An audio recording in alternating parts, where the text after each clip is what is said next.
Celebramos hoje o domingo de Páscoa da ressurreição do Senhor. Na quinta, sexta e no sábado, nós celebramos uma única celebração, chamada Tríduo Pascal. E hoje, domingo de Páscoa, nós coroamos o Tríduo Pascal, proclamando que Jesus ressuscitou verdadeiramente. Primeiro que a ressurreição de Jesus foi e será sempre a maior notícia de todos os tempos. Sabemos muito bem que qualquer notícia que sai na mídia, ela é notícia apenas no momento, mas depois ela corre o risco de nunca mais ser lembrada. Agora, a ressurreição de Jesus é uma notícia que nunca se desatualiza. Ela é a maior notícia de todos os tempos, porque é o fato mais curioso, é o fato mais importante e é o fato mais especulado para explicações. Até porque somente Deus é capaz de realizar algo tão maravilhoso e tão misterioso quanto a ressurreição. Os estudiosos afirmam que a ressurreição de Jesus Cristo de fato aconteceu como um evento histórico. Mas para nós é muito mais do que isso. Para nós, a ressurreição de Jesus é uma vitória. É a vitória sobre a morte, que é o mal irremediável da humanidade. Para muitas pessoas, a morte é o fim. Para muitas pessoas, a morte é tristeza. Para muitas pessoas, a morte é a grande derrota do ser humano. Mas, através da ressurreição de Jesus Cristo, para nós cristãos, a ressurreição do Senhor é a vitória e é a destruição da morte. Mas então, por que as pessoas, mesmo sendo cristãs, ainda morrem? Primeiro que a morte física é algo da natureza humana. Todo ser que vive um dia morrerá. Esta é a lei humana. Mas nós não estamos falando desta morte física. Nós estamos falando da morte espiritual, que é consequência do pecado. O ser humano fora condenado eternamente porque desobedeceu a Deus. Mas Jesus veio salvar. Jesus veio dar uma vida nova para o ser humano, sobretudo após a morte física. Por isso a salvação do ser humano começa no batismo. Todo aquele que recebeu o batismo já está fazendo parte da família de Deus. Todo aquele que recebeu o batismo já está sendo realizado nele ou nela a grande ação divina de santificação e de salvação em preparação à vida eterna. Então é isto que nós celebramos.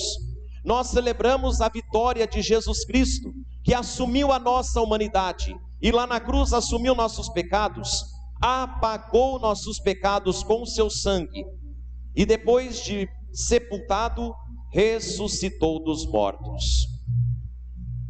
Agora, todos nós nos associamos a esta vida eterna em Jesus Cristo por causa da sua ressurreição.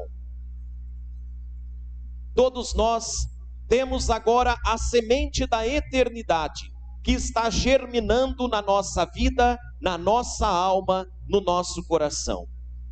Então, por mais que uma pessoa morra fisicamente, jamais morrerá espiritualmente.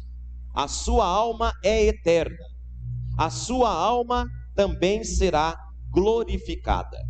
E a nossa grande esperança é que Jesus ressuscitado, que agora está à direita do Pai, volte novamente ao mundo para levar, glorificar à altura da glória celeste todos aqueles que nele creem. A segunda vinda de Jesus é a grande esperança da igreja.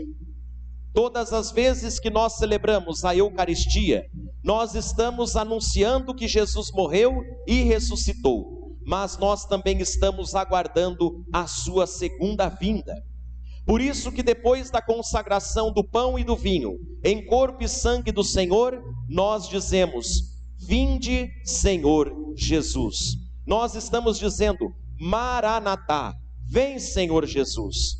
Quer dizer, o mesmo Jesus que desceu à mansão dos mortos, ressuscitou ao terceiro dia, ele voltará para julgar os vivos e os mortos, e o seu reino não terá fim. É isso que nós dizemos na oração do credo, na profissão de fé. É isto que a igreja professa, e é isto que nós cremos. Que este Jesus, que ressuscitou dos mortos, que tem agora um corpo glorioso, ele também nos dará esta grande honra de termos um corpo glorioso como o seu. Como seria um corpo glorioso? Nós também não sabemos, porque nós não vimos. Nós não vimos o corpo glorioso de Jesus ainda, mas nós veremos. Os apóstolos foram os primeiros a fazerem a experiência de encontrarem o ressuscitado. O evangelho de hoje nos narra esta saudade que Maria Madalena estava sentindo de Jesus. Na sexta-feira santa ele morreu, foi sepultado no final da tarde. Anoitecendo, os judeus não podiam mais ter contato com o corpo de gente morta, porque era sábado e o sábado era dia santo. Eles não podiam tocar no morto. Então Jesus, ele foi sepultado na sexta-feira às pressas. Antes do pôr do sol, Jesus foi sepultado, porque se o sol se colocasse, eles já não podiam tocar num cadáver. Então Jesus foi colocado no sepulcro. Maria Madalena, durante toda a noite, durante todo o sábado, até o sábado ser terminado e começar a aurora do primeiro dia da semana, que é o domingo, ela já não se aguentava de saudades, ela já não se aguentava de vontade de estar próximo do Mestre novamente. Então ela faz aquilo que muitos de nós já fizemos em algum momento da nossa vida: ir ao cemitério. Quantos de nós já não fizemos isso num momento de dor ou de saudade de alguém que morreu? Ir ao cemitério. Maria Madalena fez a mesma coisa. Mal ela acordou e o sol se apontou, ela foi ao túmulo ver o corpo do Senhor. Só que quando ela chega lá, a pedra tinha sido removida, o túmulo estava aberto. Então ela entra em desespero e sai correndo, vai chamar os apóstolos, chama Pedro e João. Pedro era o mais velho dos apóstolos, João era o mais jovem dos apóstolos, e os dois saem correndo também e vão até o túmulo. João fica na porta, espera Pedro chegar, e quando Pedro entra e olha a posição dos lençóis, Pedro tem a certeza: não tiraram Jesus daqui, ele ressuscitou, como ele mesmo disse, ele fez, ele cumpriu. A posição dos lençóis era uma posição de alguém que tinha saído do lugar, não tinha sido retirado. Por isso que no evangelho que nós acabamos de ouvir, o apóstolo João diz que o pano que foi colocado na cabeça de Jesus, no rosto de Jesus, que se chamava sudário, ele estava num lugar à parte, enrolado. Então os estudiosos afirmam que João viu, escreveu, testemunhando o que ele enxergou. A posição do sudário, daquele véu que se tinha no rosto, na cabeça de Jesus, não era de alguém que tinha tirado o pano e jogado, mas era a própria pessoa que tirou o pano, enrolou e colocou no lugar. Então aí, neste pequeno sinal, juntamente com a presença dos apóstolos, se origina o testemunho deles, que conviveram com Jesus, que sepultaram o corpo de Jesus e que agora entraram no túmulo após a ressurreição. E isto foi tão forte que a vida de Pedro se transformou. Se ele teve coragem para negar Jesus na quinta-feira de madrugada, agora, depois da ressurreição, Pedro se torna um valoroso pregador e deseja evangelizar, anunciando a todos que Jesus, vivo, ressuscitado, está entre eles. Por isso, a primeira leitura que nós ouvimos o discurso de Pedro nos Atos dos Apóstolos. Após a ressurreição, ele faz um grande discurso, ele prega a palavra e mais de 3.000 pessoas se convertem imediatamente, instantaneamente, graças à pregação de Pedro. Então, a nossa fé na ressurreição, além de ser uma fé baseada na Bíblia, também é uma fé baseada na tradição dos apóstolos. A Igreja Católica é a igreja que tem a sucessão dos apóstolos. Portanto, todos os bispos, que são os sucessores dos apóstolos, eles guardam o tesouro da fé, que é o testemunho de que Jesus ressuscitou dos mortos. Assim como Pedro, assim como João, e podemos dizer também, assim como Maria Madalena, foram testemunhas oculares da ressurreição do Senhor na manhã do domingo de Páscoa, esta fé nos foi transmitida através dos bispos ao longo de mais de 20 séculos da igreja. E continuaremos anunciando que Jesus morreu por nós, deu sua vida, que seu sangue lava o pecado da humanidade e que agora ele está vivo e ressuscitado entre nós. Mas então, será que tudo isso não é uma utopia? Será que tudo isso não é algo que nos foi imposto, nos ensinando, e ao mesmo tempo acostumamos com este ensinamento? Não pode ser. Sabe por quê? Porque cada um de nós aqui tem a sua experiência pessoal com Jesus.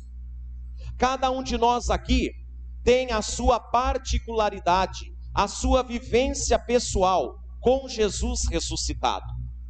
Nós não cremos em alguém que morreu e ainda está sepultado.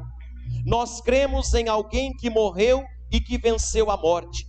Nós cremos em Jesus vivo e atuante. Então, ele está presente na palavra que nós ouvimos, na Eucaristia que nós celebramos, na comunidade reunida, mas também ele está presente na minha e na sua vida. Ele age na minha e na sua vida.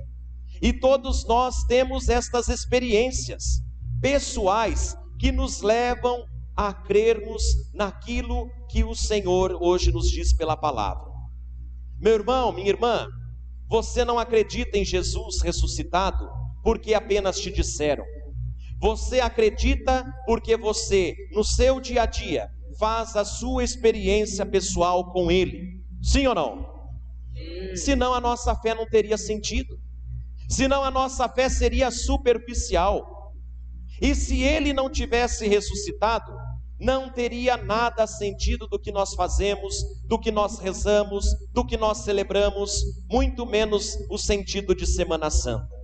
Se fosse só para celebrar alguém que morreu e que nós carregamos no carrinho vindo de lá da São João e chegando aqui pronto, não ia ter sentido estar aqui hoje. Mas a ressurreição nos une. A ressurreição é a grande fé da igreja. E a presença de Jesus vivo está constantemente acontecendo em nossas vidas.